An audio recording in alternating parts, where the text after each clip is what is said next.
दर्शकों ब्रेक के बाद तुहाडा स्वागत है जी डॉक्टर साहब प्रोग्राम होर अगे वधांदे आ अज दे अगले इशू दे नाल जी डॉक्टर साहब की विचारां ने तुहाडीआं देखो इस वेले दो डिफरेंट नैरेटिव जिहड़ी हिंदुत्वी फोर्स बीजेपी जिन्हां दे कोल पोलीटिकल पावर है उन्हां दे तुरदे ने एक जदों घट गिणतियां नूं खास तौर ते मुसलमानां नूं उन्हां ने टारगेट कीता होया है तो उन्हां प्रति एक सिरे तो दूसरे सिरे तक इन्हां दे वड्डे आका तो लैके थल्ले तक वो ट्रेटर दा लकब गद्दार दा लकब इन्हां नूं पाकिस्तान भेजो ये पाकिस्तान जान ऑलरेडी इन्हां ने देश ले लिया है और ये सारे जिहड़े ने ये ट्रेटर ने ये चलदा और वो क्योंकि इन्हां ने 2019 दियां चोणां इसे ही पालाबंदी दे थल्ले पोलराइजेशन दे थल्ले इन्हां ने लड़नियां ने तो ये उसे ही गल नूं बार बार जिहड़ा इन्हां दियां सारियां ही आउटफिट्स दोहरांदियां ने। बिल्कुल हुण कुछ वाक़यात ऐसे हो जाते हैं जिन्हां च इन्हां दा ये नैरेटिव चैलेंज हो जाता है। हुण जिवें पिछले दिनां च जिहड़ा जम्मू दे नेड़े फौजी कैंप दे उत्ते अटैक होया उहदे च 7 शायद सोल्जर मारे गए उन्हां चों 4 जिहड़े ने वो मुसलमान ने कश्मीर नाल संबंधित ने और जिहड़ा CRPF कैंप ते होया उन्हां चों एक बिहार नाल संबंधित है। हुण जिहड़े बिहार दे विच बीजेपी जिहड़ी है वो number 2 party deputy chief minister Nitish Kumar दे नाल और मैं एक स्टोरी देख रहा सी कि जिहड़े उत्थे मारे गए मुसलमान सोल्जर CRPF दे उन्हां दे परिवार वाले कह रहे ने कि देखो साडे नाल इत्थे भी मतभेद हो रहा है बड़े थोड़े जे पैसे उन्होंने दिते मुकाबलतन जिहड़े दूजिआं नूं दिते जांदे सी और उन्हां दे फ्यूनल ते इलाके दे तां हज़ारां लोग इकट्ठे होए क्योंकि वो तां सदियां तो एक दूजे नाल कोई मजहब दी लाइन नहीं है लेकिन कोई भी सरकारी पद्धर दे उत्ते बिहार सरकार दा कोई नुमाइंदा जिहड़ा उत्थे हाज़र नहीं सी क्योंकि वो एक मुसलमान सी और जे वो आंदे तो फिर हुण की कहंदे भी जिहड़ा मर गया है गद्दार है सो जिहड़ा हुण जे उन्होंने अपना भारत देश बनाया है उस दे थल्ले उन्होंने बाकियां नूं गद्दार मिथ्या होया तो उन्हां दे सोल्जर मर रहे ने। हुण यही गल कश्मीर दे हवाले नाल भी है कि भी हुण मरन वालियां च 4 कश्मीरी ने और दूसरी थावां ते भारत च की हो रहा है कश्मीरी स्टूडेंट जिथे पढ़ते हैं कोई यूनिवर्सिटी इस वेले वो साउथ दी होए वो नॉर्थ दी होए उहदे च कश्मीरी सुरक्षित नहीं ने। पिछले दिनां च एक राजस्थान दे कॉन्टैक्ट च सी कि कश्मीरी नौजवान जिहड़े निकले और उन्हां नाल वो मार कुटाई हुई जां दूजी कि भी कश्मीर दी चीफ मिनिस्टर नूं इंटरवीन करना पिया फिर उन्होंने क्या जदों कीता भी उन्होंने कहा नहीं ये वैसे गलतफहमी का शिकार होए लोग कोई ये एंटी मुस्लिम या एंटी कश्मीरी कोई लाइन नहीं सी। हुण इस गल दे उत्ते जदों कि हुण कश्मीरी मुस्लिम और दूजे जिहड़े ने फौजी मरे ने जिहड़ी पार्टी मजलिसे इत्तेहादुल मुसलमीन है उन्हां दा चीफ है असादुद्दीन ओवैसी ये हैदराबाद तो मैंबर पार्लीमेंट भी है और इन्हें पिछले दिनों कहा सी पार्लीमेंट खलो के जिहदे जवाब फिर बीजेपी दे कटियार ने कहा कि भी ये इन्हां नूं मिल गया होया पाकिस्तान जान उन्हें कहा सी भी इनू क्रिमिनल ऑफेंस बनाओ कि भी असी जे भारत च रहिंदे हैं सानू पाकिस्तानी कहना जां सानू देशद्रोही कहना ये ऑफेंस होना क्रिमिनल ऑफेंस होना चाहिए। हुण ये जदों सोल्जर मरे मुसलमान इन्हें ओवैसी ने यही गल कही उन्हें कहा जी हुण दसो ये ते मोदी क्यों नहीं बोलदा दूजे क्यों नहीं बोलते कि भी ये इन्हां मुसलमानां दी जिंदगी देश लई नहीं गई। हुण असी जदों जिवें जिक्र कीता सी कल दा ये सैगमेंट सी कि मोहन भागवत ने क्या जो 7 महीने फौज नहीं कर सकती 3 दिन च असी कर सकते हैं सानू फ्रंट ते आण दिओ। हुण एक पासे तां इन्हां दा ये नैरेटिव है पर हुण जदों ये गल ओवैसी ने चुकी किसी बीजेपी के स्पोक्समैन ने किसी मोदी ने किसी होर ने इसका जवाब नहीं दिता और उसका जवाब अज फौज किस कदर हिंदूआइज हो चुकी है जां फौज के जरनल जिहड़े ने बीजेपी के स्पोक्सपर्सन बन गए ने और ये खबर है ट्रिब्यून की खबर है आर्मी कहती है faith in all faiths we don't communalize. ये जिहड़ा लैफ्टिनेंट जनरल है उन्हें प्रेस कॉन्फ्रेंस की उधमपुर दे विच जम्मू च और उहदे च उन्हें कहा कि जिहड़ा संजूवन टैरर अटैक दे विच मारे गए ने ये साडे सोल्जर ने इन्हां नूं कम्यूनलाइज ना किया जाए और नॉर्दर्न कमांड का चीफ है लैफ्टिनेंट जनरल देवराज अनबू उन्हें प्रेस कॉन्फ्रेंस किया कि जी डोंट कम्यूनलाइज उहदे वर्ड ने The army is sarv dharm. All religions are welcome and only one's identity as a soldier matters. ਇੱਥੇ ਸਭ ਧਰਮਾਂ ਦੇ ਲੋਕ ਨੇ, ਸਿਰਫ ਇੱਕ ਸੋਲਜਰ ਦੀ ਪਛਾਣ, ਉਹਦੀ ਸੋਲਜਰ ਹੋਣਾ ਹੀ ਉਹਦੀ ਪਛਾਣ ਹੈ। We don't communalize anyone. ਅਸੀਂ ਕੋਈ ਫਿਰਕੂਪਣਾ ਨਹੀਂ ਕਰਦੇ। The people who don't know the functioning of the army make these statements. ਜਿਹੜੇ ਲੋਕਾਂ ਨੂੰ ਫੌਜ ਦੇ ਕੰਮਕਾਰ ਦਾ ਨਹੀਂ ਪਤਾ ਉਹ ਇਹ ਬਿਆਨ ਦਿੰਦੇ ਨੇ।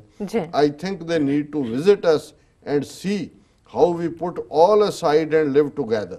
ਕਿ ਜੀ ਉਹ ਆ ਕੇ ਦੇਖਣ ਕਿ ਅਸੀਂ ਹਰ ਚੀਜ਼ ਨੂੰ ਕਿਵੇਂ ਪਾਸੇ ਰੱਖ ਕੇ ਜਿਹੜਾ ਐਜ਼ ਏ ਸੋਲਜਰ ਟ੍ਰੇਨਿੰਗ ਕਰਦੇ। The commander said the large number of people attending the funeral of brave hearts in Kashmir was a testimony to the secular fabric of the force. ਲੋਕ ਤਾਂ ਗਏ, ਲੋਕ ਤਾਂ ਬਿਹਾਰ 'ਚ ਵੀ ਹਜ਼ਾਰਾਂ ਗਏ ਇਲਾਕੇ ਦੇ, ਪਰ ਜਿਨ੍ਹਾਂ ਦੇ ਹੱਥ ਪਾਵਰ ਹੈ, ਜਿਹੜੇ ਭਾਰਤ ਦੇ ਮੁਸਲਮਾਨਾਂ ਨੂੰ ਟ੍ਰੇਟਰ ਕਹਿੰਦੇ ਨੇ, ਉਹ ਨਹੀਂ ਗਏ ਹੈ। ਹੁਣ ਇੱਥੇ ਡਿਫੈਂਡ ਆਪਣੇ ਆਪ ਨੂੰ ਮੋਦੀ ਜਾਂ ਬੀਜੇਪੀ ਜਾਂ ਦੂਜੀ ਨਹੀਂ ਕਰ ਰਹੀ ਕਿ ਭਾਈ ਮਰਨ ਵਾਲੇ ਮੁਸਲਮਾਨ ਨੇ। ਔਰ ਜਿੰਨੇ ਈਵਨ ਜਿਹੜੇ ਪੁਲਿਸ ਦੇ ਮਰਦੇ ਨੇ ਜੰਮੂ ਕਸ਼ਮੀਰ 'ਚ ਜਿਹੜੀ ਆਜ਼ਾਦੀ ਦੀ ਤਹਿਰੀਕ ਚੱਲ ਰਹੀ ਹੈ, ਜਿਵੇਂ ਪੰਜਾਬ ਦੇ ਵਿੱਚ ਇੰਡੀਅਨ ਸਟੇਟ ਦੇ ਬਿਹਾਫ ਤੇ ਮਰਨ ਵਾਲੇ ਜਿਹੜੇ ਪੁਲਿਸ ਦੇ ਲੋਕ ਵੀ ਸੀ ਉਹ 80% ਸਿੱਖ ਸਨ। ਇਸੇ ਤਰ੍ਹਾਂ ਕਸ਼ਮੀਰ ਦੇ ਵਿੱਚ ਵੀ ਜਿਹੜੀ ਇਹਨਾਂ ਦੀ ਇੰਟੈਗ੍ਰਿਟੀ ਦੇ ਲਈ ਮਰਨ ਵਾਲੇ ਲੋਕ ਨੇ ਜੰਮੂ ਕਸ਼ਮੀਰ, ਉਹ ਵੀ ਮੁਸਲਮਾਨ ਨੇ। ਔਰ ਇਹ ਤਾਂ ਫੌਜ ਦੇ ਨੇ ਜਿਹੜੇ 4 ਮਰੇ। ਔਰ ਜੇ ਉਹਨੇ ਓਵੈਸੀ ਨੇ ਇਤਰਾਜ਼ ਕੀਤਾ, ਉਹਨੇ ਕਿਹਾ ਜੀ ਹੁਣ ਤੁਸੀਂ ਕਿਉਂ ਨਹੀਂ ਬੋਲਦੇ ਕਿ ਵੀ ਅਸੀਂ ਦੇਸ਼ ਭਗਤ ਨਹੀਂ ਹੈਗੇ। ਹੁਣ ਉਹ ਜਰਨਲ ਕਹਿ ਰਿਹਾ ਨਾ ਨਾ ਨਾ ਇਹਨੂੰ ਕਮਿਊਨਲਾਈਜ਼ ਨਾ ਕਰੋ, ਮਰਨ ਵਾਲਾ ਕੋਈ ਮੁਸਲਮਾਨ ਹਿੰਦੂ ਸਿੱਖ ਨਹੀਂ, ਉਹ ਫੌਜੀ ਹੈ, ਤੁਸੀਂ ਆਓ ਅਸੀਂ ਤੁਹਾਨੂੰ ਦੱਸੀਏ। ਔਰ ਉਹਦੇ 'ਚ ਉਹਨੇ ਕਿਹਾ ਕਿ ਬਈ ਓਵੈਸੀ ਦਾ ਬਿਆਨ ਹੀ ਹੈ ਕਿ ਬਈ ਇਹ ਸਾਰਾ ਪਾਰਟ ਜਿਹੜਾ ਇਸ ਨੂੰ ਕਮਿਊਨਲਾਈਜ਼ ਨਾ ਕੀਤਾ ਜਾਏ, ਜਰਨਲ ਕਹਿ ਰਿਹਾ।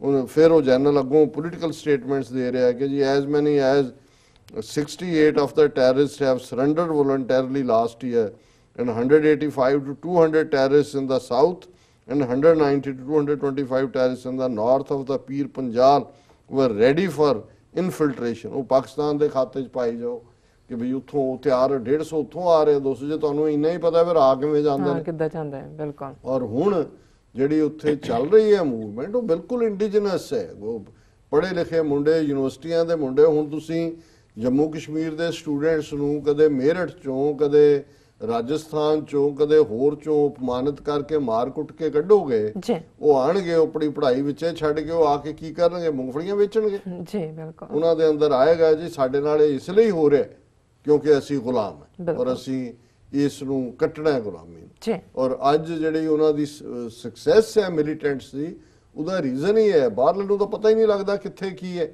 ਕਿਉਂਕਿ ਉਹ ਲੋਕਲ ਨੌਜਵਾਨ ਨੇ, ਉਹ ਸਾਰੇ ਸਿਸਟਮ ਨੂੰ ਸਮਝਦੇ ਨੇ, ਮਰਨ ਲਈ ਤਿਆਰ ਨੇ। ਔਰ ਇਹ ਜਿਹੜਾ ਅਟੈਕ ਵੀ ਹੋਇਆ ਜਿੱਦਣ ਜੰਮੂ ਦੇ ਇਸ ਥਾਂ ਦੇ ਉੱਤੇ ਫੌਜੀ, ਉਦਣ ਅਫਜ਼ਲ ਗੁਰੂ ਦਾ ਸ਼ਹੀਦੀ ਦਿਨ ਸੀ। ਔਰ ਜ਼ਾਹਰ ਹੈ ਵੀ ਅਫਜ਼ਲ ਗੁਰੂ ਇੱਕ ਬੇਗੁਨਾਹ ਮੈਡੀਕਲ ਕਰਦਾ, ਡਾਕਟਰ ਬਣਦਾ, ਸਟੂਡੈਂਟ ਚੁੱਕ ਕੇ ਤਿਹਾੜ ਜੇਲ੍ਹ 'ਚ, ਅੱਜ ਤੱਕ ਉਹਦੀ ਜਿਹੜੀ ਲਾਸ਼ ਹੈ ਉਹ ਵੀ ਘਰਦਿਆਂ ਨੂੰ ਦਿੱਤੀ, ਤਿਹਾੜ ਜੇਲ੍ਹ 'ਚ ਦਫਨਾਈ ਹੋਈ। ਉਹ ਮੁਰਦੇ ਤੋਂ ਵੀ ਡਰ ਲੱਗਦਾ ਉਹਨਾਂ ਨੂੰ ਕਿ ਵੀ ਉਹ ਜਦੋਂ ਜਾਏਗੀ ਉਹਦੀ ਕਬਰ ਹੀ ਜਿਹੜੀ ਹੈ ਉਹ ਕਿੰਨਿਆਂ ਨੂੰ ਪ੍ਰੇਰਨਾ ਦੇਵੇਗੀ। ਹੁਣ ਇਹ ਹਾਲ ਹੈ। ਹੁਣ ਤੁਸੀਂ ਲੋਕਾਂ ਦੀ ਆਜ਼ਾਦੀ, ਹੁਣ ਜਿਵੇਂ ਇਹਦਾ ਕੈਨੇਡੀਅਨ ਪ੍ਰਾਈਮ ਮਿਨਿਸਟਰ ਦੀ ਵਿਜ਼ਿਟ ਨੂੰ ਲੈ ਕੇ ਅਜੇ ਵੀ ਉਹ ਸਾਰੇ ਪਾਰਟ ਇੰਡੀਆ ਦਾ ਚੱਲ ਰਿਹਾ। ਔਰ ਮੈਂ ਅੱਜ ਇੱਕ ਟਾਕ ਸ਼ੋਅ ਤੇ ਕਹਿ ਰਿਹਾ ਸੀ, ਮੈਂ ਕਿਹਾ ਜੀ ਇਹਨਾਂ ਨੇ ਗੱਲ ਇਹ ਨਹੀਂ ਹੈ, ਗੱਲ ਇਹਨਾਂ ਨੇ ਐਂਬੈਰਸ ਜਾਂ ਦੂਜਾ ਤਾਂ ਜੋ ਕਰਨਾ ਸੀ ਕਰ ਲਿਆ। ਇਹ ਹੁਣ ਇਹ ਦਬਾਅ ਬਣਾਉਣਗੇ ਕਿ ਜੀ ਜਿਹੜਾ ਅਪ੍ਰੈਲ ਦੇ ਵਿੱਚ ਆਉਣ ਵਾਲੇ 2 ਮਹੀਨੇ ਬਾਅਦ ਨਗਰ ਕੀਰਤਨ ਨੇ ਕੈਨੇਡਾ ਦੇ ਵਿੱਚ, ਉਹਦੇ 'ਚ ਜ਼ਾਹਰ ਹੈ ਸਿੰਘਾਂ ਦੇ, ਸ਼ਹੀਦ ਸਿੰਘਾਂ ਦੇ ਫਲੋਟ ਵੀ ਹੁੰਦੇ ਨੇ, ਉਹਨਾਂ ਦੀਆਂ ਤਸਵੀਰਾਂ ਲੱਗੀਆਂ ਹੋਈਆਂ, ਸੰਤ ਪਿੰਡਾਂ ਵਾਲਿਆਂ ਦਾ ਵੀ ਹੁੰਦੇ ਨੇ।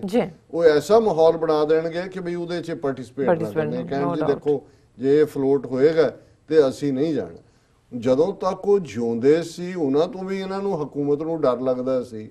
ਅੱਜ ਜਿਹੜੇ ਚਲੇ ਗਏ ਦੁਨੀਆ ਤੋਂ, ਉਹਨਾਂ ਦੀਆਂ ਤਸਵੀਰਾਂ ਤੋਂ ਵੀ ਡਰ ਲੱਗਦਾ ਹੈ। ਤੁਹਾਡੀ ਕਿਉਂ ਜਿਹੀ ਡੈਮੋਕ੍ਰੇਸੀ ਹੈ ਕਿ ਵੀ ਤੁਹਾਡਾ ਜੇ ਏਡਾ ਹੀ ਪਾਏਦਾਰ ਲੋਕਤੰਤਰ ਹੈ, ਤੁਹਾਨੂੰ ਤਸਵੀਰਾਂ ਤੋਂ ਡਰ ਲੱਗਦਾ, ਫੋਟੋ ਜਿਹੜੀ ਹੈ ਤੁਹਾਨੂੰ ਲੱਗਦਾ ਵੀ ਇਹਦੇ ਚੋਂ ਹੀ ਕੁਝ ਨਿਕਲ ਆਣਾ।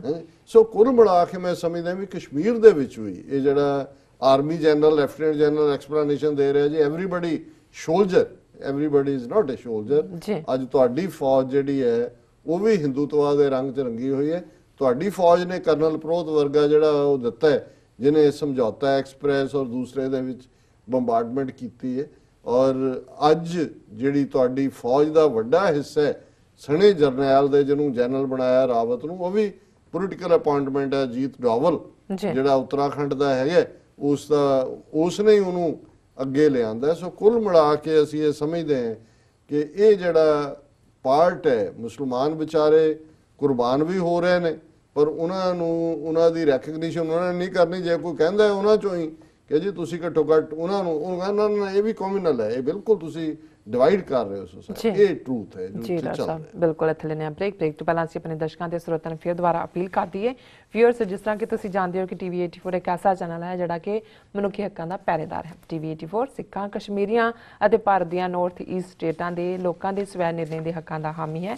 ਅਸੀਂ ਚਾਹਾਂਗੇ ਕਿ TV 84 ਦੀ ਚੜ੍ਹਦੀ ਕਲਾ ਲਈ ਤੁਸੀਂ ਵੱਧ ਤੋਂ ਵੱਧ ਡੋਨੇਟ ਕਰੋ। ਤੁਸੀਂ ਡੋਨੇਟ ਕਰਨ ਲਈ ਸਾਡੀ ਵੈਬਸਾਈਟ tv84.tv ਤੇ ਜਾ ਕੇ ਪੇਪਲ ਦੀ ਵਰਤੋਂ ਕਰਕੇ ਤੁਸੀਂ ਇਕੱਠੇ ਵੀ ਸਾਨੂੰ ਡੋਨੇਟ ਕਰ ਸਕਦੇ ਹੋ ਜਾਂ ਫਿਰ ਤੁਸੀਂ ਮੰਥਲੀ ਵੀ ਕਰ ਸਕਦੇ ਹੋ। ਤੁਸੀਂ ਦਿੱਤੇ ਗਏ ਸਕਰੀਨ ਤੇ ਪਤੇ ਤੇ ਸਾਨੂੰ ਤੁਸੀਂ ਮੇਲ ਵੀ ਕਰ ਸਕਦੇ ਹੋ, ਤੁਸੀਂ ਸਾਨੂੰ ਕਾਲ ਵੀ ਕਰ ਸਕਦੇ ਹੋ। ਵਿਊਅਰਸ, ਤੁਸੀਂ ਕਿਤੇ ਨਹੀਂ ਜਾਣਾ, ਮਿਲਦੇ ਹਾਂ ਛੋਟੇ ਜਿਹੇ ਵਕਫੇ ਤੋਂ ਬਾਅਦ।